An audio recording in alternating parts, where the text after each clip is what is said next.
ಎಲ್ಲರಿಗೂ ಕಥಾಕುಸುಮ ಯೂಟ್ಯೂಬ್ ಚಾನೆಲ್ಗೆ ಸ್ವಾಗತ.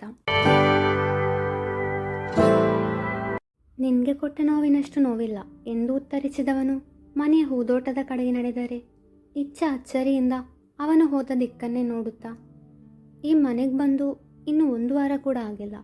ನನಗೆ ಇವರ ಜೊತೆ ಹೆಚ್ಚು ಅಟ್ಯಾಚ್ಮೆಂಟ್ ಕೂಡ ಇಲ್ಲ. ಮತ್ತ್ಯಾಕೆ ನನ್ನ ಕಣ್ಣಲ್ಲಿ ನೀರು? ಅವರು ನನಗೆ ಹೊಡೆದಾಗ ಆದ ನೋವಿಗಿಂತ ಈಗ ಅವರ ಕೈ ನೋಡಿದ ಮೇಲೆ ಆದ ನೋವು ಹೆಚ್ಚು ಅನಿಸ್ತಿದೆ. ಹೃದಯ ಭಾರ ಅನಿಸ್ತಿದೆ ಎಂದು ಸ್ವಗತ ನುಡಿದವಳು ತಕ್ಷಣ ಇಶಾನ್ ನೆನಪಾಗಿ ಅವನಿಗೆ ಕರೆ ಮಾಡಿದಳು. ಮುದ್ದಿನ ತಂಗಿಯ ಕರೆಗೆ 2 ರಿಂಗಲ್ಲಿ ಕರೆ ಸ್ವೀಕರಿಸಿದವನು, ಹಲೋ ಚಿನ್ನು ಮರಿ, ಏನು ಮಾಡ್ತಾ ಇದೆಯಾ ಎಂದು ಕೇಳಿದವನಿಗೆ, ನಾಯಿ ಮರಿ ಜೊತೆ ಫೋನಲ್ಲಿ ಮಾತಾಡ್ತಾ ಇದ್ದೀನಿ ಎಂದು ನಕ್ಕಳು. ನನ್ನೇ ನಾಯಿ ಮರಿ ಅಂತೀಯಾ? ಇಲ್ಲಪ್ಪ ಅಣ್ಣ, ನಂಗೊಂದು ವಿಷಯ ಗೊತ್ತಾಗಬೇಕು. ಅಷ್ಟೇ ತಾನೇ, ಒಂದಲ್ಲ ಎಷ್ಟು ವಿಷಯ ಬೇಕಾದರೂ ಗೊತ್ತಾಗುತ್ತೆ. ವಿಜಯ ಕರ್ನಾಟಕ, ಉದಯವಾಣಿ ಅಥವಾ ಯಾವ ನ್ಯೂಸ್ ಪೇಪರ್ ಬೇಕಾದರೂ ಓದು, ಅಥವಾ TV9 ನ್ಯೂಸ್ ಚಾನೆಲ್ ನೋಡು. ಅಣ್ಣ ತಮಾಷೆ ಸಾಕು, ನಾನು ಸೀರಿಯಸ್ ಆಗಿ ಕೇಳ್ತಿದ್ದೀನಿ. ಸರಿ ಪುಟ್ಟ, ಅದೇನು ಅಂತ ಕೇಳು. ಅಣ್ಣ, ನಂಗೆ ಬೇಗ ಮದುವೆ ಮಾಡೋ ಕಾರಣ ಏನು? ಪುಟ್ಟ, ಅವತ್ತು ಏನೂ ಕೇಳದೇ ಇದ್ದವಳು ಇವತ್ತು ಯಾಕೆ ಈ ಪ್ರಶ್ನೆ ಕೇಳ್ತಿದ್ಯಾ? ಹಾಗೆ ಸುಮ್ಮನೆ, ಪ್ಲೀಸ್ ಹೇಳಣ್ಣ. ಅವತ್ತು ನಿಂಗೊಂದು ಕೆಟ್ಟ ಕನಸು ಬಿದ್ದಿತ್ತಲ್ವಾ, ನೆನಪಿದೆಯಾ? ನೆನಪಿದೆ.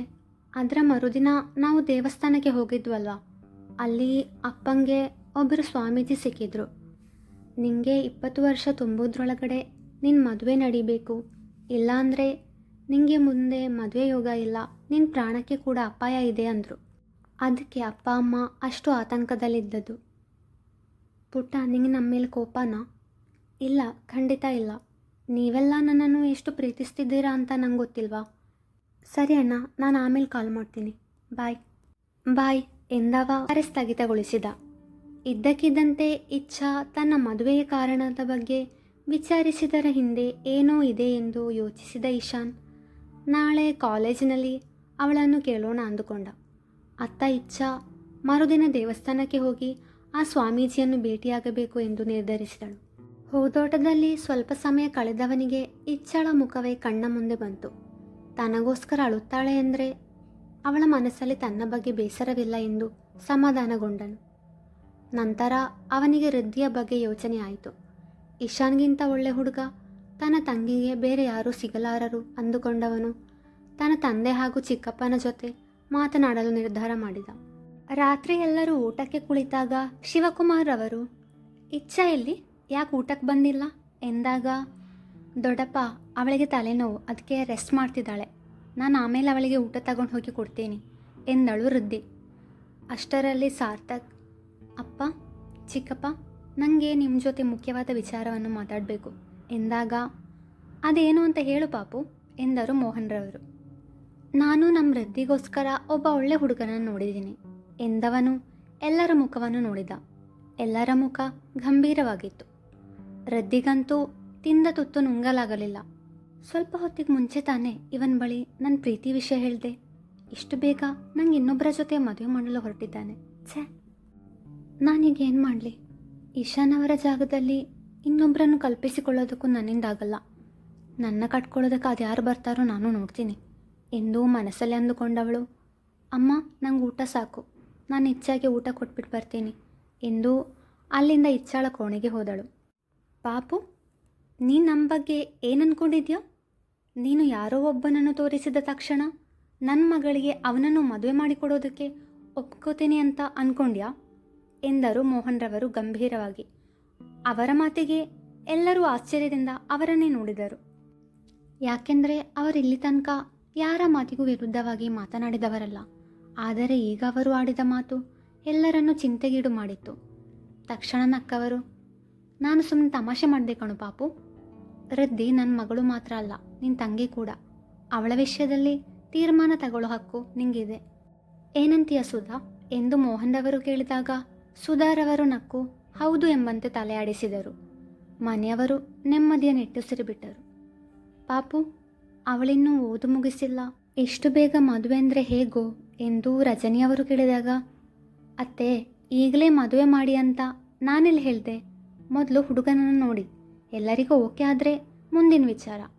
ಅವಳ ಓದು ಮುಗಿದ ಮೇಲೆ ಮದುವೆ ಎಂದ. ಹುಡುಗ ಯಾರಂತ ಹೇಳಿಲ್ಲ ಎಂದು ಸುಧಾರವರು ಪ್ರಶ್ನಿಸಿದಾಗ, ನಿಮಗೆಲ್ಲ ಗೊತ್ತಿರೋ ಹುಡುಗಾನೆ ಎಂದ ಸಾರ್ಥಕ್. ಎಲ್ಲರ ಕಡೆಗೆ ನೋಡಿದಾಗ ಎಲ್ಲರೂ ಹುಡುಗ ಯಾರಿರಬಹುದು ಎಂದು ಯೋಚಿಸುತ್ತಿದ್ದರು.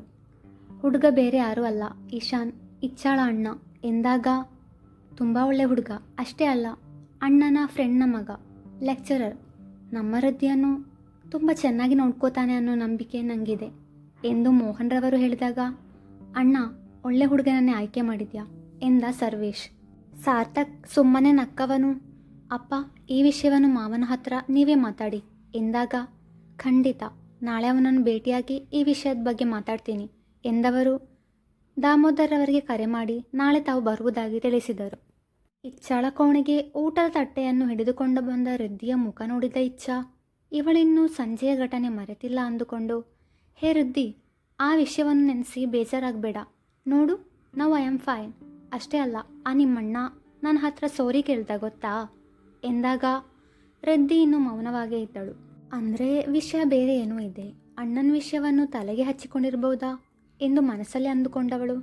ವೃದ್ಧಿ ಇನ್ನೂ ಮೌನವಾಗಿರುವುದನ್ನು ಕಂಡು ಅವಳ ಕೈಯಲ್ಲಿದ್ದ ಊಟದ ತಟ್ಟೆಯನ್ನು ತೆಗೆದುಕೊಂಡು ಅವಳ ಮುಖವನ್ನೇ ನೋಡುತ್ತಾ ಏನೂ ಆಗಿಲ್ಲ ಎಂಬಂತೆ ಊಟ ಮಾಡತೊಡಗಿದಳು. ನಾನಿಲ್ಲಿ ಟೆನ್ಷನ್ ಮಾಡ್ಕೊಂಡಿದ್ರೆ ನೀನು ಆರಾಮಾಗಿ ತಿಂತಾ ಇದೆಯಾ ಎಂದು ಕೋಪಗೊಂಡ ವೃದ್ಧಿಯನ್ನು ನೋಡಿ ನಕ್ಕವಳು. ನೀನು ಬಾಯಿ ಬಿಡೋ ಹಾಗೆ ಕಾಣಲಿಲ್ಲ, ನಾನು ಮಧ್ಯಾಹ್ನ ಊಟ ಮಾಡಿದ ಮೇಲೆ ಬೇರೆ ಏನೂ ತಿನ್ನಲಿಲ್ಲ, ಅದಕ್ಕೆ ಜೋರು ಹಸಿವಾಗ್ತಾ ಇದೆ, ನೀನು ಈಗಲಾದರೂ ಏನಾಯಿತು ಅಂತ ಹೇಳು, ನಾನು ಊಟ ಮಾಡ್ತಾ ಕೇಳ್ತೀನಿ ಆಯಿತಾ ಎಂದವಳು ಊಟ ಮಾಡತೊಡಗಿದಳು. ಅದು ಅಣ್ಣ ನನಗೆ ಹುಡುಗ ನೋಡಿದ್ದಾನೆ, ಅಷ್ಟೇ ತಾನೇ, ಅದಕ್ಕೆ ಖುಷಿ ಪಡಬೇಕು. ನಿನ್ನ ದಿ ಗ್ರೇಟ್ ಅಣ್ಣ ನಿನಗೋಸ್ಕರ ದಿ ಗ್ರೇಟ್ ಹುಡುಗನನ್ನೇ ಆಯ್ಕೆ ಮಾಡಿರ್ತಾರೆ ಎಂದಳು ವ್ಯಂಗ್ಯವಾಗಿ. ಎಲ್ಲ ಗೊತ್ತಿದ್ದು ಹೀಗೆ ಮಾತಾಡ್ತಿದ್ಯಾ ಇಚ್ಛಾ ಎಂದು ವೃದ್ಧಿ ಅತ್ತಾಗ, ಊಟ ಮುಗಿಸಿ ಕೈ ತೊಳೆದು ಬಂದವಳು ಅವಳನ್ನು ತನ್ನ ಮಡಿಲಲ್ಲಿ ಮಲಗಿಸಿ ಸಮಾಧಾನ ಮಾಡಿ, ಈಗ ಹೇಳು ಅಣ್ಣ ಏನಂದ ಎಂದು ಕೇಳಿದಳು. ವೃದ್ಧಿ ನಡೆದ ವಿಷಯವನ್ನು ವಿವರಿಸಿದಳು. ಅಣ್ಣ ನಿನ್ನನ್ನು ಇಷ್ಟ ಇಲ್ಲ ಅಂತ ಹೇಳಿಲ್ಲ ಅಲ್ವಾ, ಮತ್ತ್ಯಾಕೆ ಅಳೋದು ನೀನು, ಜಾಣ ಮರಿ ಅಲ್ವಾ, ಅಳಬಾರ್ದು ಎಂದ ಇಚ್ಛಾ. ವೃದ್ಧಿ, ನನಗೊಂದು ಅನುಮಾನ ಕಣೆ, ನಿಮ್ಮ ಅಣ್ಣ ಹೇಗೆ ನನಗೆ ಸಾರಿ ಕೇಳ್ದ, ಹಾಗೆ ಅವರ ಕೈಗೆ ಬ್ಯಾಂಡೇಜ್ ಕೂಡ ಇತ್ತು, ಅದು ಹೇಗಾಯಿತು ಅಂತ ನಿನಗೇನಾದರೂ ಗೊತ್ತಾ ಎಂದು ಪ್ರಶ್ನಿಸಿದಳು. ಅದು ಅಣ್ಣ ಆಗ ನನ್ನ ರೂಮಿಗೆ ಬಂದಿದ್ದ, ನಾನು ಮೊದಲು ಮಾತಾಡಿಸ್ಲಿಲ್ಲ, ನಿನ್ನ ಮೇಲೆ ಕೈ ಮಾಡಿದ್ದ ಅಲ್ವಾ, ಆ ಕೋಪದಲ್ಲಿದ್ದೆ, ಆಮೇಲೆ ಎಲ್ಲಿಗೆ ಹೋಗಿದ್ರಿ ಇಬ್ಬರು ಅಂತ ಕೇಳಿದ. ನಿಜ ಹೇಳ್ದಿದ್ರೆ ನಿನ್ನನ್ನು ತಪ್ಪು ತಿಳ್ಕೊಳ್ತಾನೆ ಅಂತ ನಾನು ಇಶಾನ್ ಅವರನ್ನು ಪ್ರೀತಿಸಿದ್ದು, ಆಮೇಲೆ ಅವರನ್ನು ಭೇಟಿಯಾಗಿದ್ದು, ಅವರ ಹಾಗೂ ನನ್ನ ಮಾತುಕತೆ ಎಲ್ಲವನ್ನೂ ಹೇಳಿದೆ. ನೀನು ತಪ್ಪಿಲ್ಲದೆ ಇದ್ದರೂ ನಿನ್ನ ಮೇಲೆ ಕೈ ಮಾಡ್ದ ಅಲ್ವಾ, ಅದಕ್ಕೆ ಕನ್ನಡಿಗೆ ಅದೇ ಕೈಯನ್ನು ಗುದ್ದಿ ತನಗೆ ತಾನೇ ನೋವು ಕೊಟ್ಟ ಎಂದು ಹೇಳಿದವಳು ನಿಟ್ಟುಸಿರು ಬಿಟ್ಟಳು. ಇಚ್ಛಾ ಮರು ಮಾತನಾಡದೆ ವೃದ್ಧಿಯ ಮಾತನ್ನು ಕೇಳುತ್ತಾ ಕುಳಿತಿದ್ದಳು.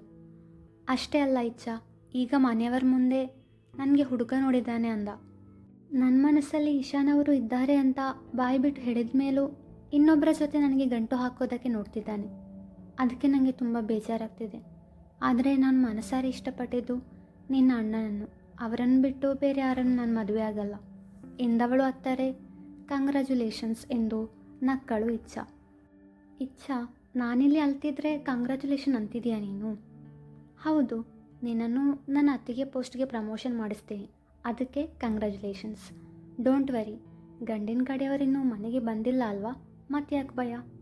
ನೋಡು, ನಿನ್ನ ಜೊತೆ ನಾನಿದ್ದೀನಿ, ಗಂಡಿನ ಕಡೆಯವರು ಬಂದು ಹೋಗಲಿ, ಆಮೇಲೆ ನಾನು ಮಾವನ ಜೊತೆ ಮಾತಾಡ್ತೀನಿ. ಮಾವ ಖಂಡಿತ ಈ ಮದುವೆಗೆ ಒಪ್ತಾರೆ, ನನಗೆ ನಂಬಿಕೆ ಇದೆ. ಥ್ಯಾಂಕ್ ಯು ಸೋ ಮಚ್ ಇಚ್ಛಾ ಎಂದು ಅವಳನ್ನು ತಬ್ಬಿಕೊಂಡು ಅವಳ ಕೆನ್ನೆಗೆ ಮುತ್ತಿಟ್ಟಳು ವೃದ್ಧಿ. ನನಗೆ ಪಪ್ಪಿ ಬೇಡ, ಮುಂದೆ ನಮ್ಮಣ್ಣನಿಗೆ ಕೊಡು ಎಂದು ಇಚ್ಛಾ ಕಣ್ಣು ಹೊಡೆದು ಹೇಳಿದಾಗ, ನಮ್ಮಣ್ಣ ಕೊಟ್ಟರೆ ಮಾತ್ರ ನೀನು ಪಪ್ಪಿ ತಗೊಳ್ಳೋದ ಎಂದು ರೇಗಿಸಿದಳು ವೃದ್ಧಿ. ಊಟ ಮುಗಿಸಿ ಕೋಣೆಯ ಬಳಿ ಬಂದ ಸಾರ್ಥಕ್ಗೆ ವೃದ್ಧಿ ಕೊನೆಯಲ್ಲಿ ಹೇಳಿದ ಮಾತು, ನಮ್ಮಣ್ಣ ಕೊಟ್ಟರೆ ಮಾತ್ರ ನೀನು ಪಪ್ಪಿ ತಗೊಳ್ಳೋದ ಎಂದು ಕೇಳಿ ತುಟಿಯಂಚಲೆ ನಗು ಮೂಡಿತು. ಆದರೂ ಏನು ಕೇಳಿಸಲೇ ಇಲ್ಲ ಎಂಬಂತೆ ಕೋಣೆಯೊಳಗೆ ಬಂದವನು ಎಂದು ಕೆಮ್ಮಿದಂತೆ ಮಾಡಿದಾಗ, ಗುಡ್ ನೈಟ್ ಇಚ್ಛಾ ಎಂದು ಹೇಳಿ ಅಲ್ಲಿಂದ ಓಡಿದಳು ವೃದ್ಧಿ. ಸಾರ್ಥಕ್ ತನ್ನ ಪಾಡಿಗೆ ತಾನು ಮಂಚದ ಮೇಲೆ ಮಲಗಿದ. ಇಚ್ಛಾ ತನ್ನ 2 ಕೈಗಳನ್ನು ತನ್ನ ಸೊಂಟದ ಮೇಲಿಟ್ಟು ಅವನನ್ನೇ ತೀಕ್ಷ್ಣವಾಗಿ ನೋಡಿದಳು. ಏ ಕುಳ್ಳಿ, ಯಾಕೆ ಹಾಗೆ ನೋಡ್ತಿದ್ಯಾ ಎಂದು ಸಾರ್ಥಕ್ ಪ್ರಶ್ನಿಸಿದಾಗ, ಇಚ್ಛಾಳಿಗೆ ಅವತ್ತು ಸಾರ್ಥಕ್ನ ಫೋಟೋ ನೋಡಿ ವಿಮಲಾರವರು ಹೇಳಿದ ಮಾತು ಅಳಿಯಂದ್ರ ಪಕ್ಕದಲ್ಲಿ ನಿಂತರೆ ನಮ್ಮ ಚಿನ್ನು ಕುಳ್ಳಿ ಎಂಬುದು ನೆನಪಾಗಿ ಕೋಪ ನೆತ್ತಿಗೇರಿತು. ರದ್ದಿ ಹಾಗೂ ಇಶಾನ್ ಬಗ್ಗೆ ಮಾತನಾಡಬೇಕು ಎಂದುಕೊಂಡವಳು ಸಾರ್ಥಕ್ ತನ್ನನ್ನು ಕೊಳ್ಳಿ ಎಂದು ಕರೆದದ್ದರಿಂದ ಅವನ ಜೊತೆ ಜಗಳಕ್ಕೆ ನಿಂತಳು. ನೀನು ದೊಡ್ಡ ಅಮಿತಾಬ್ ಬಚ್ಚನ್ನ ಹೈಟ್ ಇದೆಯಾ ನೋಡು, ಅದಕ್ಕೆ ನಾನು ಕುಳ್ಳಿ ಥರ ಕಾಣಿಸ್ತೇನೆ ನಿನ್ನ ಕಣ್ಣಿಗೆ ಎಂದವಳನ್ನು ಅಚ್ಚರಿಯಿಂದ ನೋಡಿದವನು ಇಲ್ಲಿ ತನಕ ಬಹುವಚನದಲ್ಲಿ ಮಾತನಾಡಿಸುತ್ತಿದ್ದವಳು ಈಗ ಏಕವಚನದಲ್ಲಿ ಮಾತನಾಡಿಸಿದ್ದನ್ನು ನಂಬಲಾರದೆ ಕಣ್ಣು ಬಾಯಿ ಬಿಟ್ಟುಕೊಂಡು ನೋಡಿದಾಗ ಏನೋ ದೊಡ್ಡ ದೊಡ್ಡ ಕಣ್ಣು ಬಾಯಿ ಬಿಟ್ಕೊಂಡು ನೋಡ್ತಿದ್ಯಾ ಎಂದು ಗದರಿದಾಗ ಸಾರ್ಥಕ್ಗೆ ಕೋಪ ಬಂದು ನನ್ನ ಹತ್ರ ಈ ರೀತಿ ಎದುರು ಮಾತಾಡುವಷ್ಟು ಧೈರ್ಯ ನನಗೆ, ನಿನ್ನ ಸುಮ್ಮನೆ ಬಿಡಲ್ಲ ಎಂದವ ಅವಳ ಸನಿಹ ಬಂದರೆ ಏನೋ ಮಾಡ್ತೀಯ ನೀನು, ಏನಾದರೂ ಇನ್ನೂ ನನ್ನ ಮೇಲೆ ಕೈ ಮಾಡಿದರೆ ಇವತ್ತು ನನ್ನ ಕೆನ್ನೆಗೆ ಹೊಡೆದದ್ದು ಮಾವಂಗೆ ಹೇಳ್ತೀನಿ ಎಂದಳು. ಸರಿ ಹೇಳು ನಿಮ್ಮ ಮಾವಂಗೆ ಎಂದವನು ಅವಳ ಹತ್ತಿರ ಬಂದಾಗ ಹಿಂದೆ ಹೆಜ್ಜೆ ಇಟ್ಟವಳು ಕೈಗೆ ಸಿಕ್ಕ ತಲೆದಿಂಬನ್ನು ಅವನ ಕಡೆಗೆ ಎಸೆದವಳು ಕಾಲೆಡವಿ ಸೋಫಾದ ಮೇಲೆ ಸಾರ್ಥಕ್ನನ್ನು ಹಿಡಿದುಕೊಂಡೇ ಬಿದ್ದಳು. ಇಬ್ಬರು ಉಸಿರಿಗೆ ಉಸಿರು ತಾಗುವಷ್ಟು ಹತ್ತಿರವಿದ್ದರು.